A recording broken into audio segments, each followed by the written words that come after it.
Israel telah meningkatkan ketegangan dengan Perserikatan Bangsa-Bangsa dengan melarang Sekretaris Jenderal PBB dan terlibat dalam tindakan militer yang menentang perintah PBB dan hukum internasional. Dalam beberapa minggu terakhir, Israel telah mengambil tindakan agresif terhadap Perserikatan Bangsa-Bangsa, dimulai dengan pelarangan Sekretaris Jenderal PBB Antonio Guterres memasuki negara tersebut karena dianggap mendukung Iran. Keputusan ini telah dikecam secara luas oleh lebih dari 104 negara, termasuk seluruh Uni Afrika, dan telah dianggap kontraproduktif oleh Dewan Keamanan PBB. Selain itu, Israel telah melanggar hukum internasional dengan menyerang pasukan penjaga perdamaian PBB di Lebanon yang menyebabkan jatuhnya korban jiwa dan kerusakan properti. Tindakan ini telah meningkatkan ketegangan di Timur Tengah dan menimbulkan kekhawatiran tentang peran PBB dalam penyelesaian konflik, serta implikasinya terhadap hukum internasional dan hegemoni global.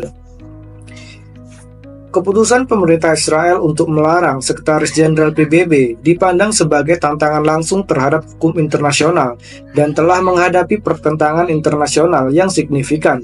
Ada persepsi bahwa tindakan Israel merusak upaya Perserikatan Bangsa-Bangsa dalam upaya penyelesaian konflik, khususnya di Timur Tengah. Tindakan militer yang dilakukan Israel terhadap pasukan penjaga perdamaian PBB di Lebanon dipandang sebagai pelanggaran nyata terhadap hukum internasional. Masyarakat internasional termasuk negara-negara besar kritis terhadap keputusan Israel baru-baru ini, menganggapnya tidak diinginkan dan merugikan upaya perdamaian. Amerika Serikat menghadapi dilema antara mendukung sekutunya Israel dan mempertahankan komitmennya terhadap hukum internasional yang menopang pengaruh global. Bulan lalu, Israel semakin gencar menyerang Perserikatan Bangsa-Bangsa yang menyebabkan reaksi keras internasional dan ketidakstabilan hukum internasional. Menteri Luar Negeri Israel mengawali minggu ini dengan melarang Sekretaris Jenderal PBB memasuki negara itu atas tuduhan bahwa ia berpihak pada Iran. Kemudian, pasukan Israel di Lebanon melintas garis hijau dan melanggar aturan PBB yang berupaya mencegah perang regional. Menteri Luar Negeri Israel, Israel Katz, pada tanggal 2 Oktober memperingatkan bahwa ia melarang Sekretaris Jenderal Perserikatan Bangsa-Bangsa Antonio Guterres memasuki negara mereka. Sekretaris Jenderal berada di posisi tertinggi di PBB dan menyatakannya sebagai persona non grata, pada dasarnya memastikan bahwa ia tidak dapat memasuki Israel dalam keadaan apapun. Jika tidak, ia melanggar hukum internasional. Keputusan ini unik dan diambil karena Katz berpendapat bahwa PBB secara terang-terangan mendukung Iran karena ia gagal mengutuk sepenuhnya serangan rudal balistik Iran.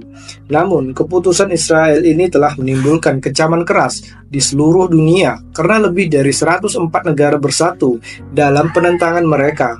Keempat 100 negara ini termasuk negara-negara besar dan menerbitkan pidato bersama yang mengecam keputusan tersebut dengan menyatakan bahwa keputusan tersebut tidak diinginkan dan merupakan tantangan terhadap hukum internasional. Seluruh Uni Afrika yang mencakup sebagian besar negara di Afrika menandatangani perjanjian bersama yang mendukung petisi ini untuk menyatukan benua tersebut dalam menentang keputusan Israel.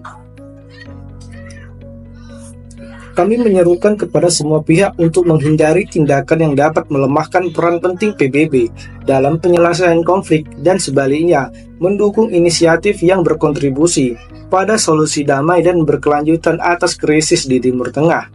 Pada tanggal 3 Oktober, keamanan PBB menyatakan dukungan penuhnya terhadap Guterres dengan mengatakan dalam sebuah pernyataan bahwa keputusan apapun untuk tidak melibatkan Sekretaris Jenderal PBB atau Perserikatan Bangsa-Bangsa adalah kontraproduktif, terutama dalam konteksnya meningkat ketegangan di Timur Tengah. Keputusan untuk melarang Guterres terjadi setelah tanggal 1 Oktober Iran meluncurkan 180 rudal balistik ke Israel yang melukai dan merusak beberapa lokasi. Dalam pertemuan darurat PBB berikutnya, Guterres tampaknya tidak secara langsung menyebut Iran ketika membahas eskalasi tersebut. Namun ia kemudian memantapkan pendiriannya dalam pertemuan Dewan Keamanan sehari kemudian. Guterres mengatakan, Seperti yang saya lakukan terkait serangan Iran pada bulan April, dan sebagaimana seharusnya sudah jelas, kemarin dalam konteks kecaman yang saya sampaikan, saya sekali lagi mengutuk keras serangan rudal besar-besaran kemarin oleh Iran terhadap Israel. Sejak Israel menarik diri dari Lebanon pada tahun 2006, Perserikatan Bangsa-Bangsa telah mempertahankan pasukan penjaga perdamaian yang diberi nama Perserikatan Bangsa-Bangsa di Israel dan Lebanon atau UNIFIL di Lebanon Selatan.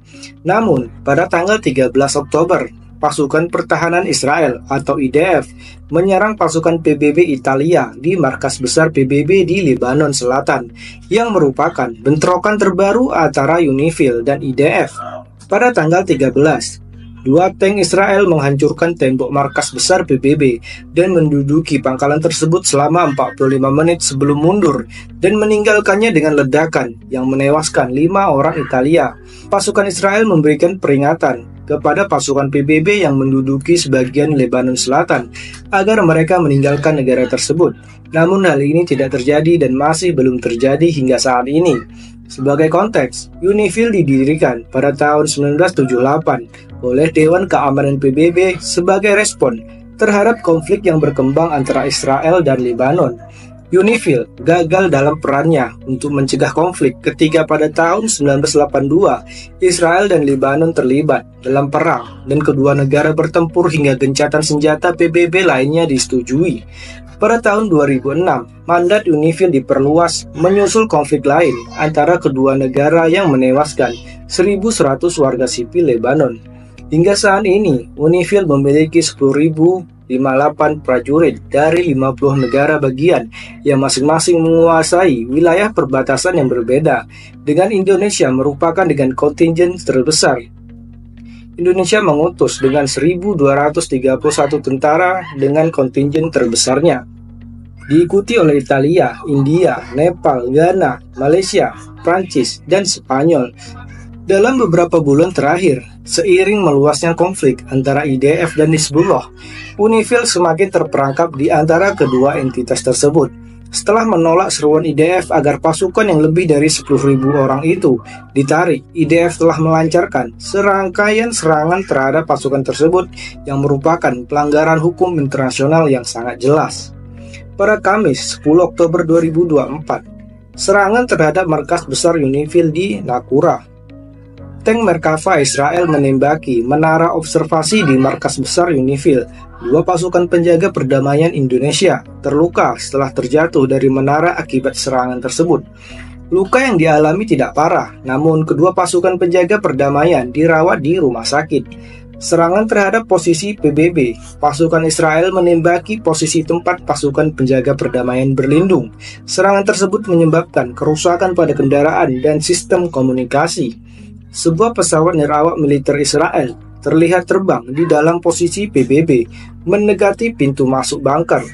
Pada Jumat 11 Oktober 2024, ledakan susulan di markas besar UNIFIL. Ledakan baru terjadi di markas UNIFIL. Dua pasukan penjaga perdamaian lainnya terluka dalam insiden ini.